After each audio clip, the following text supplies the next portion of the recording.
नमस्कार, बहुत स्वागत है आपका आश्रम यूट्यूब चैनल पर। हस्तरेखा पहचानिए लर्न पामिस्ट्री के अंतर्गत आज हम जानेंगे मस्तिष्क रेखा के विषय में। मस्तिष्क रेखा बनावट के आधार पर कई प्रकार की होती है, जिसमें से दो प्रमुख है। एक होती है कि जब मस्तिष्क रेखा आपकी बिल्कुल सीधी स्ट्रेट जाती है, हथेली के इस पार हो जाती है। दूसरी स्थिति बनती है मस्तिष्क रेखा आपकी ढलवां हो जाती है। तो हर स्थिति में इसके गुण और दोष, शुभ और अशुभ फल बदल जाते हैं, इसकी बातें करेंगे। और भी इसके प्रकार होते हैं, कभी ये आयु रेखा से बिल्कुल सट के निकलती है, तो कभी इससे बिल्कुल अलग हो के निकलती है, तो कभी इसके अंदर से निकलती है। हर तरह की चर्चा आज करेंगे। आइए शुरू करते हैं आज का अंक। ये हमारी जो मस्तिष्क रेखा, जिसे लोग बुद्धि रेखा भी कहते हैं, सही मायने में ये मस्तिष्क की स्थिति बताती है। आपकी सोचने समझने की शक्ति, कार्य करने की शक्ति, किसी बात को समझकर विश्लेषण करना, किसी कार्य को समझकर करना, इन सब बातों को मस्तिष्क रेखा। अच्छे मस्तिष्क रेखा वाले जातक सफल होते हैं अपने कार्य में। चलिए इस पे बात करते हैं हम। सबसे पहले कि ये अगर हमारी आयु रेखा से सट के निकली, ये हमारी जीवन रेखा है, जिसे आयु रेखा या पितृ रेखा भी कहते हैं। ये पितृ रेखा है, ये मातृ रेखा है, जिसे मस्तिष्क रेखा और आयु रेखा। अगर ये सट के निकले तो ऐसे जातक परंपरावादी होते हैं।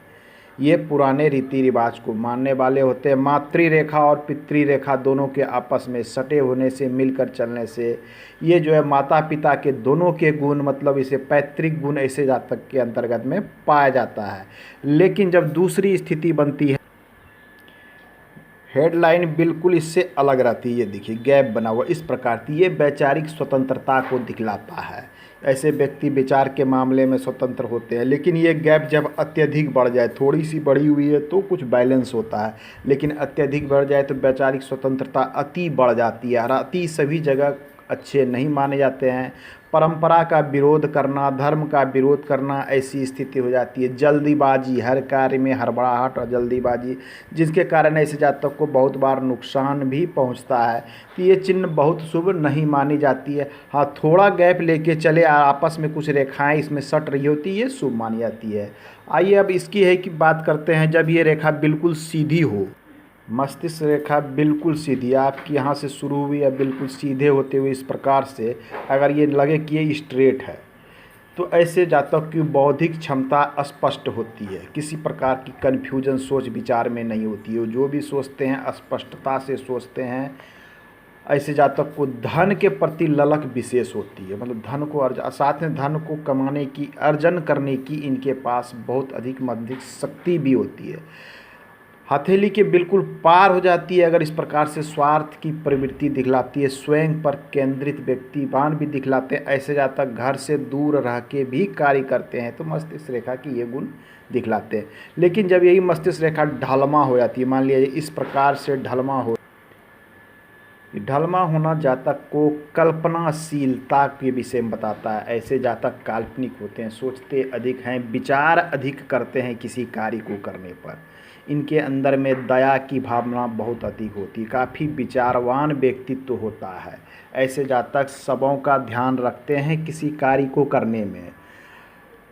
अगर ये अत्यधिक ढलमा हो जाती है, मान लीजिए बिल्कुल ढलमा होकर ये चंद्र की ओर चली जाती है, तो अत्यधिक ढलमा सुखद नहीं माना जाता, अत्यधिक काल्पनिक। ऐसे जातक खुद से बात करते हुए, बड़बड़ाते हुए देखे जा सकते हैं। लेकिन अगर चंद्र की स्थिति अच्छी हो और ढलमा मस्तिष्क रेखा हो, तो ऐसे जातक अच्छे लेखक साबित हो सकते हैं, अच्छे कथाकार बन सकते हैं, अच्छे डायरेक्टर बन सकते हैं। तो हर चीज़ की पॉजिटिव और नेगेटिव गुण होती है इसमें। लेकिन कुछ जातक की मस्तिष्क रेखा दो भागों में बटी इस प्रकार से दिखती है कि एक रेखा ये नीचे की ओर जा रही है, दूसरी रेखा बिल्कुल इस प्रकार से जा रही है। अगर किसी जातक की इस प्रकार से मस्तिष्क रेखा दो भागों में बटता हुआ दिखे, तो ये एक मंगल की ओर, चूँकि ये मंगल का स्थान होता है, एक यहाँ दो जगह, एक मंगल की ओर, दूसरा जो है चंद्र की ओर झुका हुआ, तो इसमें दोनों गुण होते हैं।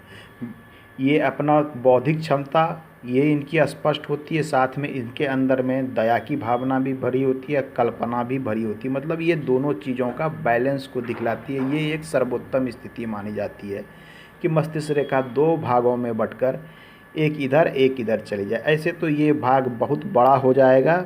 अन्य चीज़ों की चर्चा हम अगले अंक में करेंगे। धन्यवाद।